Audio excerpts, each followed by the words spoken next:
ನಮಸ್ಕಾರಗಳು.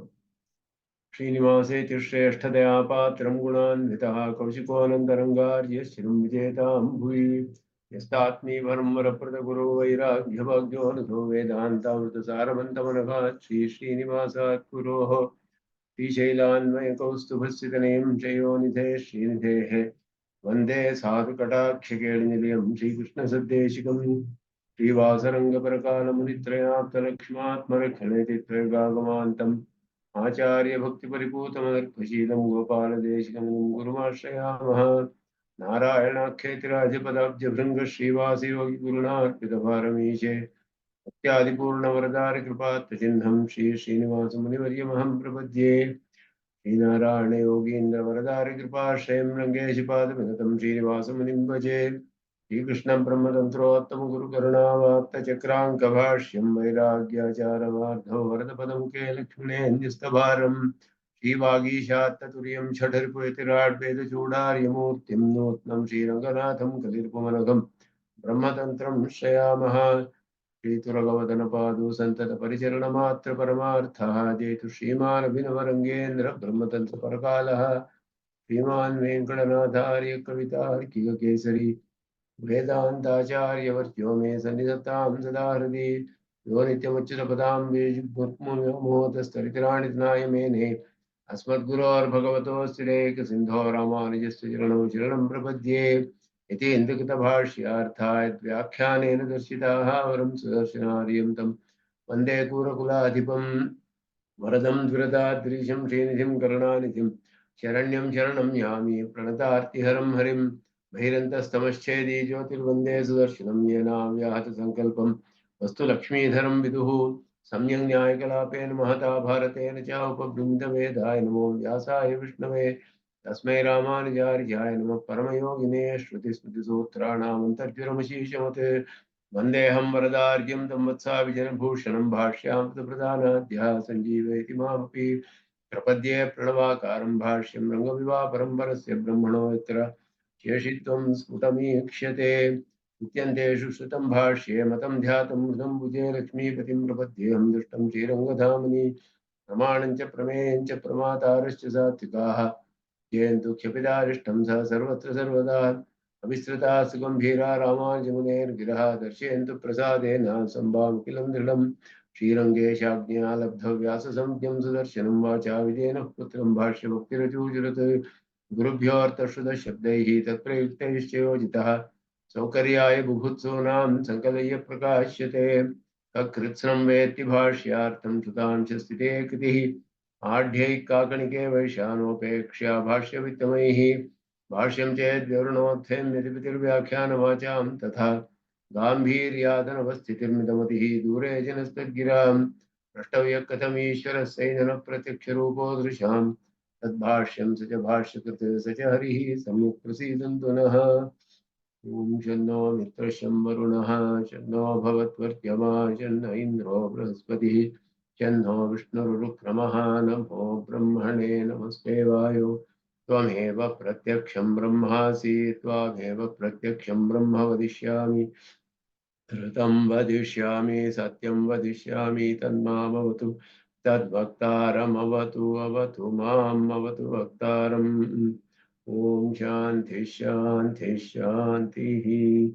अखिल भुवन जन्मस्ते मंगादिलीले नतविदभूतव्रातरक्षैकदीक्षे शिरसि विदीप्ते ब्रह्मणि श्रीनिवासे भवतु परस्मिन् क्षेमशी भक्तिरूप पाराशर्यवचः सुधा उपनिषद्दुग्धाब्धिमध्योद्धृतां संसाराग्निविदीपनं विपगतः प्राणात्मसञ्जीविनीं पूर्वाचार्यसुरक्षितां बहुमतिव्याघातदूरस्थितामानीतां तु निजाक्षरैः सुमनसो भौमाप्युपन्त्वन्वकम्।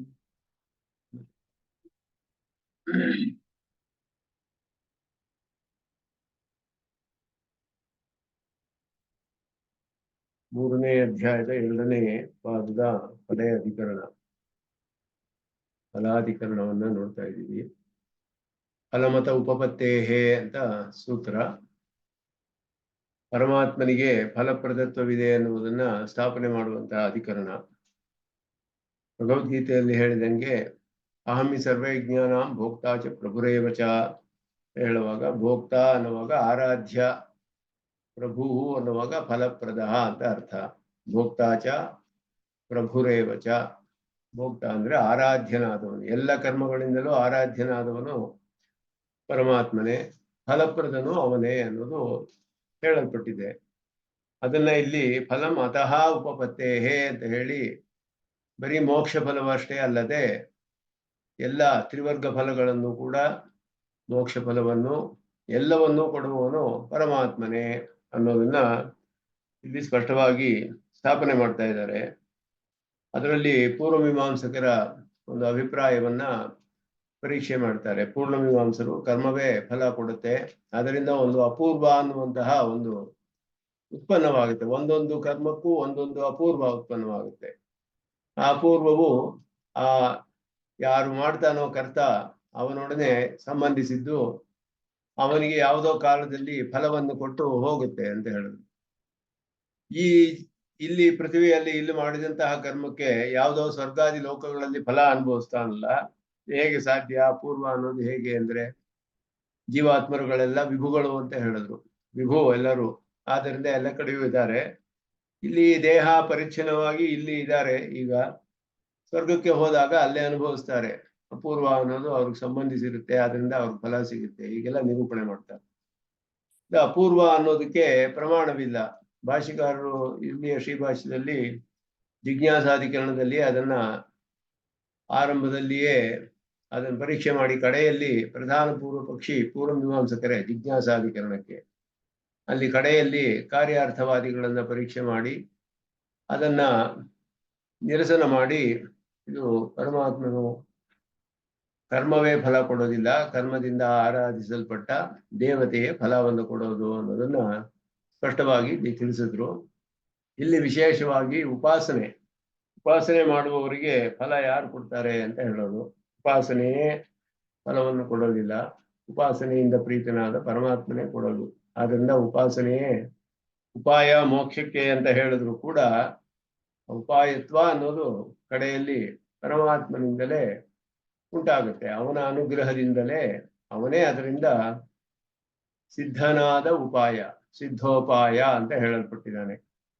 ಉಪಾಸನೆಯು ಪ್ರಪತ್ತಿಯು ಸಾಧ್ಯೋಪಾಯಗಳು ಅಂತ ಹೇಳಲ್ಪಟ್ಟಿವೆ. ಅದು ನಾವು ಅದನ್ನ ಅನುಷ್ಠಾನ ಮಾಡಬೇಕು. ಅದು ಮಾಡದೆ ಹೋದ್ರೆ ಪರಮಾತ್ಮ ಸಿದ್ಧನಾದ ಉಪಾಯನಾಗಿದ್ದರೂ ಕೂಡ ಫಲವನ್ನೇ ಯಾಕೆ ಕೊಡಬಾರದು? ಉಪಾಯ ಸಿದ್ಧವಾಗಿದ್ದಾನಲ್ಲ, ಅವನು ರೆಡಿಮೇಡ್, ಅವನು ಮೀನ್ಸ್ ಅಂತ ಹೇಳಿದ್ರೆ ಒಂದು ವ್ಯಾಜವನ್ನ ಅಪೇಕ್ಷೆ ಪಡ್ತಾನೆ. ಇವನು ಒಂದು ಪ್ರಯತ್ನ ಪಡ್ಲಿ, ವೇದದಲ್ಲಿ ಹೇಳಿರೋ ಹಾಗೆ ನಡೆದು ಅನುಷ್ಠಾನ ಮಾಡಲಿ ಅಂತ ಅಪೇಕ್ಷೆ ಪಡ್ತಾನೆ. ಶಾಸ್ತ್ರದಲ್ಲಿ ಹೇಗೆ ಹೇಳಿದೆಯೋ ಅದಕ್ಕೆ ಅನುಗುಣವಾಗಿ ಅನುಷ್ಠಾನ ಮಾಡಿದ್ರೆ ಅದಕ್ಕೆ ಫಲವನ್ನು ಕೊಡ್ತಾನೆ. ಶಾಸ್ತ್ರದಲ್ಲಿ ಮೋಕ್ಷ ಫಲಕ್ಕೋಸ್ಕರ ಉಪಾಸನೆಗಳು, ಪ್ರಪತ್ತಿ ಇದೆಲ್ಲ ಹೇಳಲ್ಪಟ್ಟಿದೆ. ಆದ್ದರಿಂದ ಅದನ್ನ ಅನುಷ್ಠಾನ ಮಾಡಿಸಿಯೇ ಫಲವನ್ನು ಕೊಡ್ತಾನೆ ಪರಮಾತ್ಮ. ಅದು ಮಾಡದೆ ಹೋದ್ರೆ ಕೊಡೋದಿಲ್ಲ. ಆದರೆ ಆ ಕರ್ಮವೇ ಫಲ ಕೊಡೋದಿಲ್ಲ. ಆ ಕರ್ಮವನ್ನು ಅನುಷ್ಠಾನ ಮಾಡಿ ಅದರಿಂದ ಪರಮಾತ್ಮನ ಪ್ರೀತಿಯನ್ನು ಸಂಪಾದಿಸಿದ್ರೆ ಅದರಿಂದ ನಮಗೆ ಫಲ ಸಿಗತ್ತೆ. ಇದು ತತ್ವದ ವಿಷಯ, ಹಾಗೆ ಸಿದ್ಧಾಂತದಲ್ಲಿ ಸ್ಥಾಪಿಸಲ್ಪಟ್ಟಿದೆ.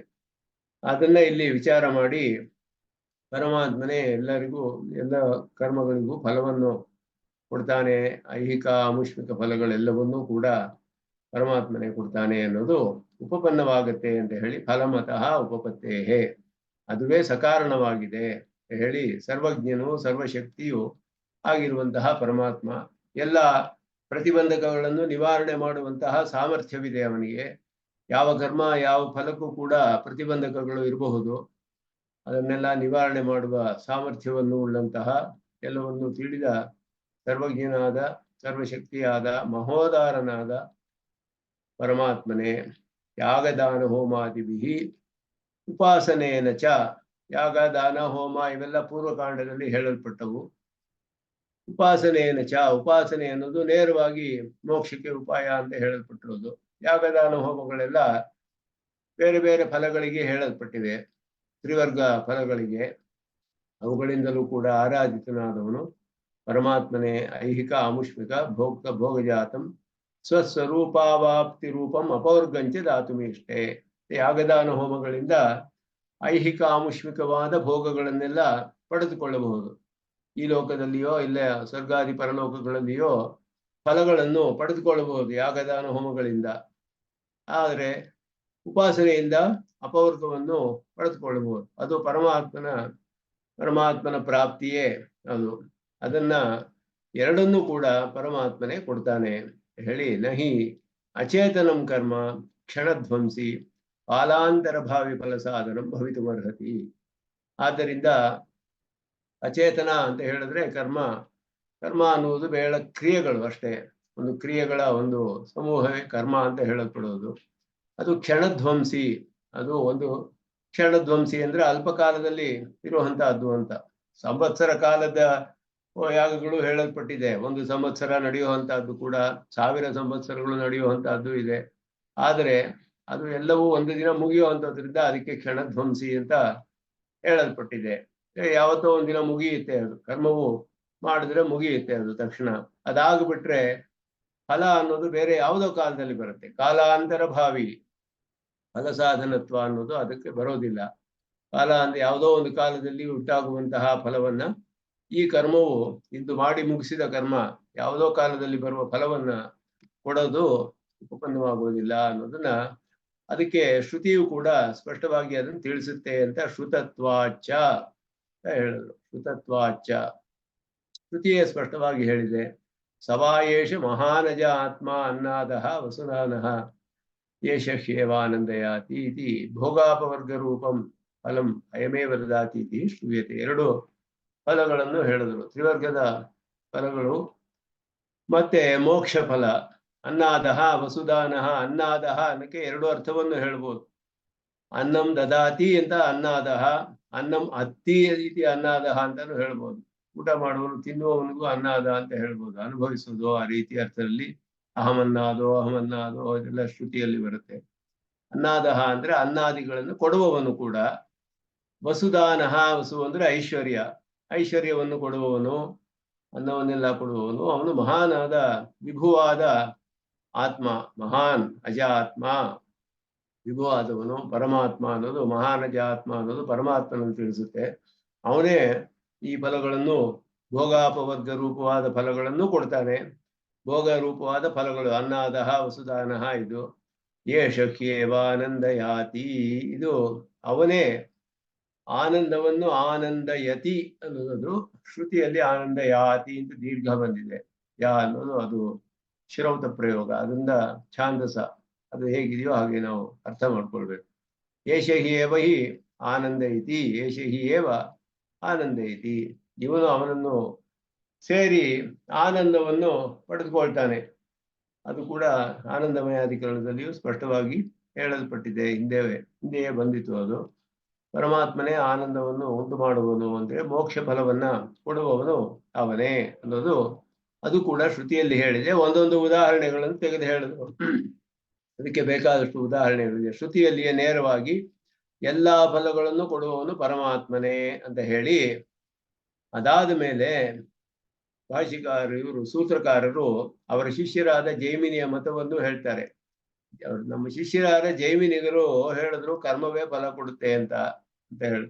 ಧರ್ಮಂ ಜೈಮಿನಿರತ ಏವ, ಧರ್ಮಂ ಜೈಮಿನಿಹಿ ಅತ ಏವ, ಆ ಕಾರಣದಿಂದಲೇ ಅಂತ ಹೇಳಿದ್ರು. ಶ್ರುತತ್ವಾಚ ಅಥವಾ ಉಪಪತ್ತೇಹೇ, ಫಲಮತ ಉಪಪತ್ತೇಹೇ, ಉಪಪನ್ನವಾಗುವುದರಿಂದ ಧರ್ಮಂ ಜೈಮಿನಿಹಿ, ಧರ್ಮವೇ ಫಲವನ್ನು ಕೊಡುತ್ತೆ. ಧರ್ಮ ಅಂದ್ರೆ ಕರ್ಮ ಅಂತ ಅರ್ಥ.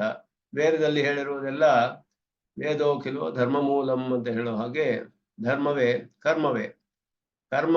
ಕರ್ಮವೇ ಫಲವನ್ನು ಕೊಡುತ್ತೆ ಅಂತ ಜೈಮಿನಿಗಳು ಅಭಿಪ್ರಾಯ ಪಡ್ತಾರೆ ಅಂತ ಬಾದರಾಯಣರು ಹೇಳ್ತಾರೆ. ಅತಯೇವ ಅಂದ್ರೆ ಫಲಮತ ಉಪಪತ್ತೇಹೇ ಅಂತ ಹೇಳಿದ ಹಾಗೆ ಅತಯೇವ ಉಪಪತ್ತೇಹೇ ಅಂತ ಅರ್ಥ. ಶಾಸ್ತ್ರಾತ್ ಚ ಶ್ರುತತ್ವ ಚ ಅನ್ನೋದು 2 ಕಾರಣಗಳನ್ನು ಹೇಳಿ ಸಿದ್ಧಾಂತವನ್ನು ಬಾದರಾಯಣರು ಮೊದಲು ತಿಳಿಸಿದ್ರು. ಫಲಂ ಅತಃ ಉಪಪತ್ತೇಹೇ, ಪರಮಾತ್ಮನಿಂದಲೇ ಫಲ, ಯಾಕೆ ಅಂದ್ರೆ ಉಪಪನ್ನವಾಗಿದೆ ಅದುವೇ. ಮತ್ತೆ ಶ್ರುತಿಯಲ್ಲಿಯೂ ಹೇಳಲ್ಪಟ್ಟಿದೆ. ಈ 2 ಕಾರಣಗಳಿಂದಲೇ ಕರ್ಮವೇ ಫಲ ಕೊಡುತ್ತೆ ಅಂತ ಜೈಮಿನಿಗಳು ತಿಳಿಸ್ತಾರೆ ಅಂತ ಅವರ ಅಭಿಪ್ರಾಯವನ್ನು ಹೇಳ್ತಾರೆ ಇಲ್ಲಿ. ಅತಯೇವ ಉಪಪತ್ತೇಹೇ ಶಾಸ್ತ್ರಾತ್ ಚ, ಕರ್ಮ ಕೊಡುವುದು ಉಪಪನ್ನವಾಗಿದೆ, ಶಾಸ್ತ್ರವು ಹಾಗೆಯೇ ಹೇಳಿದೆ ಅಂತ ಜೈಮಿನಿಗಳು ಹೇಳ್ತಾರೆ. ಹೇಗೆ ಹೇಳ್ತಾರೆ, ಅವರು ವಿವರಿಸ್ತಾರೆ ಅನ್ನೋದನ್ನ ಭಾಷಿಕಾರರು ತಿಳಿಸ್ತಾರೆ. ಯಾಗದಾನ ಹೋಮ ಉಪಾಸನ ರೂಪ ಧರ್ಮಮೇವ ಫಲಪ್ರದಂ ಜೈಮಿನಿ ಆಚಾರ್ಯ ಮನ್ಯತೆ. ಜೈಮಿನಿ ಆಚಾರ್ಯರು ದಾನ ಹೋಮ ಮತ್ತು ಉಪಾಸನ ರೂಪದ ಕರ್ಮಗಳೇ ಫಲವನ್ನು ಕೊಡುತ್ತವೆ. ಈ ಕರ್ಮಗಳಿಂದ ಆರಾಧಿಸಲ್ಪಟ್ಟ ದೇವತೆ ಅಲ್ಲ, ಕರ್ಮಗಳೇ ಫಲ ಕೊಡುತ್ತೆ ಅಂತ ಜೈಮಿನಿರಾಚಾರ್ಯರು ಹೇಳ್ತಾರೆ. ಅದಕ್ಕೆ ಹೇಗೆ ಅವರು ಅದನ್ನ ಸಮರ್ಥನೆ ಮಾಡ್ತಾರೆ? ಲೋಕೇಹಿ ಕೃಷ್ಯಾಧಿಕಂ ಮರ್ದನಾಧಿಕಂ ಚ ಕರ್ಮ ಸಾಕ್ಷಾದ್ವಾ ಪರಂಪರೆಯಾವ ಸ್ವಯಮೇವ ಫಲಸಾಧನಂ ದೃಷ್ಟಂ. ಉಪಪತ್ತಿಗೆ ಹೇಳ್ತಾರೆ. ಇದು ಉಪಪತ್ತಿ ಅಂದ್ರೆ ಸಕಾರಣವಾಗಿರೋದು ಅಂತ, ರೀಸನಬಲ್, ಸರಿಯಾದ ರೀಸನ್ಸ್ ಇಂದ ಎಸ್ಟಾಬ್ಲಿಷ್ ಮಾಡೋದು, ಒಳ್ಳೆಯ ಕಾರಣಗಳಿಂದ ಹೇಳಿ ಸ್ಥಾಪನೆ ಮಾಡುವಂತಹದ್ದು. ಲೋಕದಲ್ಲಿ ಕೃಷಿ ಮಾಡಿದ್ರೆ ಒಬ್ಬನು ಕೃಷಿ ಮಾಡಿ ಬೆಳೆಯನ್ನ ತಗೊಳ್ತಾನ, ಅವನು ಅಲ್ಲಿ ಮಧ್ಯೆ ಯಾವ ದೇವತೆಯನ್ನು ಏನು ಕಂಡು ಬರ್ಲಿಲ್ವಲ್ಲ, ಇವನು ಕಷ್ಟಪಟ್ಟು ಕೃಷಿ ಮಾಡಿ ಬೆಳೆಯನ್ನು ತೆಗೆದುಕೊಳ್ತಾನೆ, ಫಲವನ್ನು ಪಡಿತಾನೆ. ಮರ್ದನ ಅಂದ್ರೆ ಮಸಾಜಿಂಗ್, ಅದು ಮೈಯೆಲ್ಲ ಅಮುಕಿ ನೋವನ್ನೆಲ್ಲ ಹೋಗಿಸುವಂತಹದ್ದು ಮಸಾಜಿಂಗ್ ಅಂತ ಹೇಳ್ತೀವಲ್ಲ, ಅದು ಮರ್ದನಾಧಿಕಂ, ಸಂವಾಹನ. ಅದು ಈ ಕರ್ಮಗಳೆಲ್ಲ ಸಾಕ್ಷಾತ್ತಾಗಿ ಫಲಸಾಧನ ಕಂಡು ಬರುತ್ತೆ ಇದರಲ್ಲಿ. ಕೈ ಕಾಲು ನೋವು ಇದ್ರೆ ಚೆನ್ನಾಗಿ ಅಮ್ಕಿದ್ರೆ ನೋವು ಹೋಗ್ಬಿಡುತ್ತಲ್ಲ, ಅಲ್ಲಿ ಯಾವ ದೇವತೆಯ ಆರಾಧನೆ ಪೂಜೆ ಏನು ಮಾಡ್ಲಿಲ್ವಲ್ಲ ನಾವು, ಕರ್ಮ ತಾನೇ ಫಲ ಕೊಡ್ತು. ಅಲ್ಲಿ ಕೃಷಿಯೂ ಹಾಗೆಯೇ ಕರ್ಮವೇ ಫಲ ಕೊಟ್ಟಿದೆ. ನೇರವಾಗಿ ಕೊಡ್ಬಹುದು, ಇಲ್ಲ ಪರಂಪರೆಯಾಗೂ ಕೊಡಬಹುದು. ಅಂದ ಬೆಳೆ ನೆಲವನ್ನೆಲ್ಲ ಹದ ಮಾಡಿ ಬೀಜವನ್ನು ಬಿತ್ತು ಎಲ್ಲ ಮಾಡಿದ್ರೆ ಆಮೇಲೆ ಮಳೆ ಗಿಳೆ ಬಂದು ಅದರಿಂದ ಫಲ ಬರುತ್ತೆ. ಕರ್ಮ ನೇರವಾಗಿ ಫಲ ಕೊಡ್ಬೋದು, ಪರಂಪರೆಯಾಗೂ ಕೊಡಬಹುದು. ಆದ್ದರಿಂದ ಇಲ್ಲಿ ಕರ್ಮವೇ ಫಲಸಾಧನ ಅನ್ನೋದು ಕಂಡು ಬರುತ್ತೆ ಲೋಕದಲ್ಲಿ. ವೇದದಲ್ಲಿಯೂ ಹಾಗೆಯೇ ಏವಂ ವೇದೇಪಿ ಯಾಗದಾನ ಹೋಮಾದೀನ ಸಾಕ್ಷಾತ್ ಫಲಸಾಧನತ್ವ ಅಭಾವೇಪಿ. ಯಾಗದಾನ ಹೋಮಗಳಿಗೆ ನೇರವಾಗಿ ಫಲಸಾಧನತ್ವ ಇಲ್ಲೇ ಹೋದ್ರೂ ಕೂಡ ಪರಂಪರೆಯ ಅಪೂರ್ವ ದ್ವಾರೇಣ ಫಲಸಾಧನತ್ವ ಉಪಪದ್ಯತೆ. ಅವ್ರು ಹೇಳ್ತಾರೆ, ಇದು ಜೈಮಿನಿಯ ಒಂದು ಅಭಿಪ್ರಾಯ ಅಂತ ಇಲ್ಲಿ ಹೇಳಿದ್ರು ಸೂತ್ರದಲ್ಲಿ.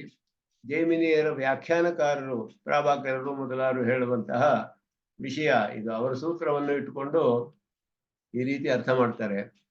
ಸಾಕ್ಷಾತ್ತಾಗಿ ಫಲಸಾಧನತ್ವ ತಿಳಿದೇ ಇರ್ಬೋದು, ಯಾಗ ದಾನ ಹೋಮ ಇದಕ್ಕೆಲ್ಲ.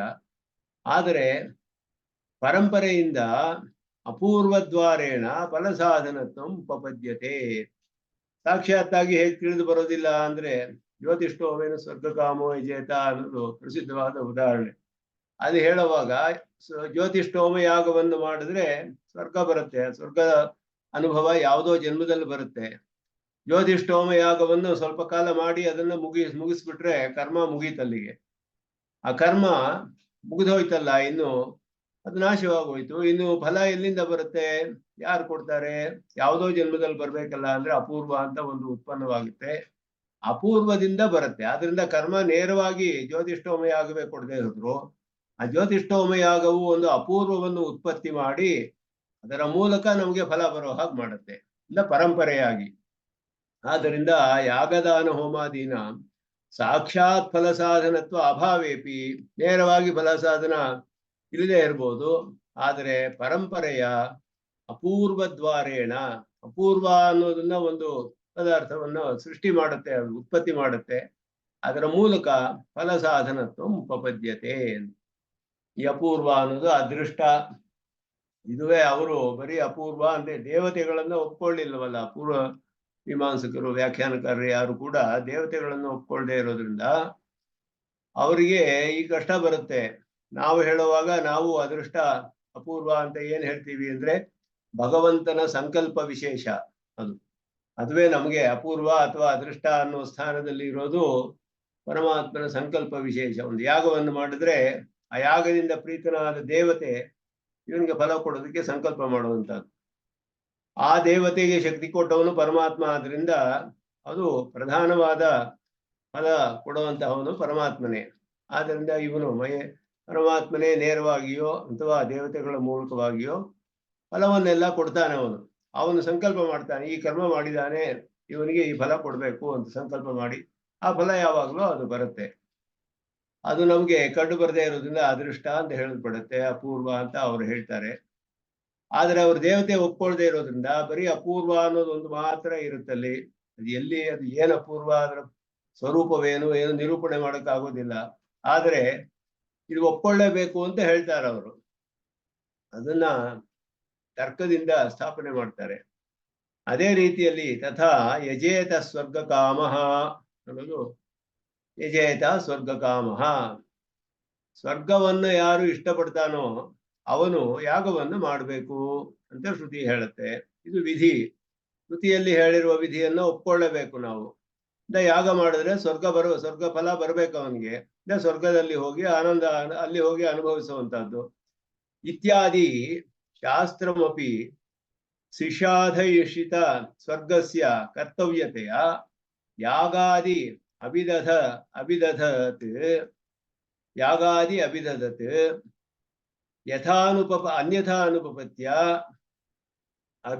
ಅನ್ಯಥಾ ಅನುಪಪತ್ಯ ಅಪೂರ್ವದ್ವಾರೇಣ ಫಲಸಾಧನತ್ವ ಅವಗಮಯತಿ.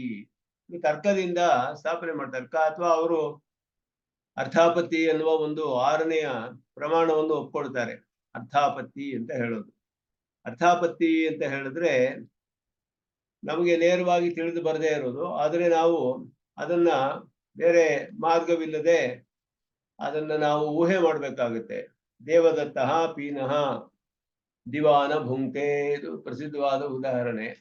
ದೇವದತ್ತನು ದಪ್ಪಗಿದ್ದಾನೆ, ಆದ್ರೆ ದಿನ ಬೆಳಗ್ಗೆ ಹೊತ್ತು ಎಂದು ಊಟ ಮಾಡೋದಿಲ್ಲ ಅವನು ಅಂತ ಹೇಳಿದ್ರೆ ಅನ್ಯಥಾ ಅನುಪಪತ್ಯ, ಊಟ ಮಾಡದೆ ದಪ್ಪಗಿರೋದು ಉಪಪನ್ನವಾಗೋದಿಲ್ಲ, ಅನುಪಪನ್ನ. ಅದು ಊಟ ಮಾಡದೆ ದಪ್ಪಗಿರೋದು ಉಪಪನ್ನವಾಗದೇ ಇರೋದ್ರಿಂದ ರಾತ್ರಿ ಭೋಜನಂ ಕಲ್ಪ್ಯತೆ, ರಾತ್ರಿ ಊಟ ಮಾಡ್ತಾನೆ ಅಂತ ನಾವು ಕಲ್ಪನೆ ಮಾಡ್ಕೊಳ್ಳೇಬೇಕು.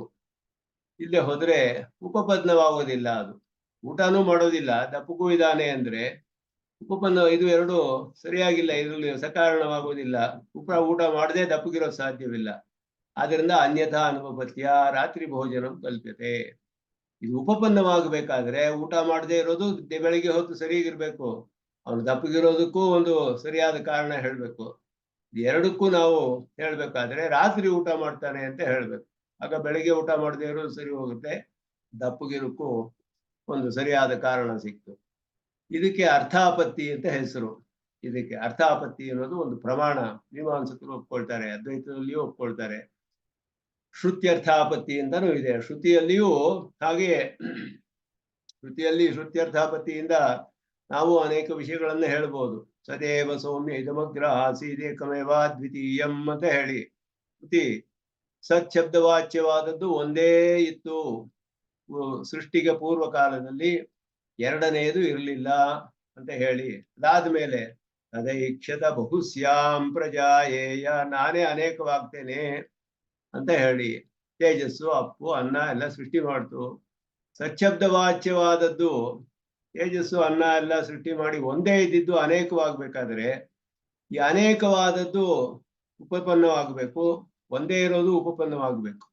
ಇದೆರಡಕ್ಕೂ ಸರಿಯಾದ ಒಂದು ಅರ್ಥ ಬರ್ಬೇಕಾದ್ರೆ ಏನ್ ಹೇಳ್ಬೇಕು ಅಂದ್ರೆ ಈ ಅನೇಕವಾದದ್ದು ಯಾವುದೋ ಒಂದು ಸೂಕ್ಷ್ಮವಾದ ಅವಸ್ಥೆಯಲ್ಲಿ ಇದ್ದಿರಬೇಕು ಅಂತ ನಾವು ಊಹೆ ಮಾಡ್ಕೊಳ್ಬೋದು. ಹಾಗೆ ಅದಕ್ಕೆ ಉತ್ತರ ಕೊಡ್ಬೇಕಾಗುತ್ತೆ. ಯಾಕೆಂದ್ರೆ ಅನೇಕವಾಗಿರೋದು ನಿತ್ಯವಾದದ್ದು, ಹೊಸದಾಗಿ ಉತ್ಪನ್ನವಾದ ಪದಾರ್ಥವಲ್ಲ. ಅದು ಆವಾಗ ಏನು ಇರಲಿಲ್ಲ ಅಂತ ಹೇಳಿದೆ, ಅನೇಕವಾಗಿರೋದು ಹೇಳಿದೆ. ಎರಡೂ ಸರಿ ಹೋಗ್ಬೇಕಾದ್ರೆ ಇದು ಒಂದು ಸೂಕ್ಷ್ಮವಾದ ಅವಸ್ಥೆಯಲ್ಲಿ, ಬೇರೆ ಅಂತ ಹೇಳಕ್ಕಾಗದೇ ಇರುವ ನಾಮರೂಪ ವಿಭಾಗ ಅನರ್ಹವಾದ ಅವಸ್ಥೆಯಲ್ಲಿ ಇದ್ರೇನೆ ಉಪನ್ನವಾಗುತ್ತೆ ಅದು. ಆ ರೀತಿ ಶ್ರುತ್ಯರ್ಥಾಪತ್ತಿ, ಆ ರೀತಿ ಶ್ರುತಿಯಲ್ಲಿಯೂ ಅರ್ಥಾಪತ್ತಿಗಳು ಇದೆ, ಲೋಕದಲ್ಲಿಯೂ ಇದೆ. ಇವರು ಅದನ್ನೇ ಇಟ್ಟುಕೊಂಡು ಸ್ವರ್ಗ ಕರ್ಮವೇ ಫಲವನ್ನು ಕೊಡುತ್ತೆ ಅನ್ನೋದನ್ನ ಅರ್ಥಾಪತ್ತಿ ಎನ್ನುವ ಪ್ರಮಾಣದಿಂದ ಹೇಳ್ತಾರೆ. ಹೇಗೆ ಅಂದ್ರೆ ಯಜೇತ ಸ್ವರ್ಗ ಕಾಮಃ ಅಂತ ವಾಕ್ಯ. ಇದು ವಿಧಿ, ವೇದದಲ್ಲಿ ಹೇಳಿರುವ ವಿಧಿ. ಯಜೇತ ಅನ್ನೋದು ವಿಧಿ, ಯಾಗ ಮಾಡಬೇಕು. ಸ್ವರ್ಗ ಕಾಮನೆ ಇರೋನ್ಗಷ್ಟೇ ಇದು ವಿಧಿ, ಎಲ್ಲರಿಗೂ ಇಲ್ಲ. ಯಾರಿಗೆ ಈ ಕರ್ಮಗಳೆಲ್ಲ ಹೇಳಿರೋದು ಯಾರ್ಯಾರಿಗೆ ಆ ಫಲದಲ್ಲಿ ಆಸೆ ಇದೆಯೋ ಅವ್ರಿಗೂ ಮಾತ್ರವೇ ಅದು ವಿಧಿ. ಇದು ಕಾಮ್ಯ ಕರ್ಮಗಳು. ಸ್ವರ್ಗ ಕಾಮನು ಯಾಗ ಮಾಡಲೇಬೇಕು, ಯಾಗ ಮಾಡಿದ್ರೇನೆ ಅವನು ಸ್ವರ್ಗ ಸಿಗುತ್ತೆ.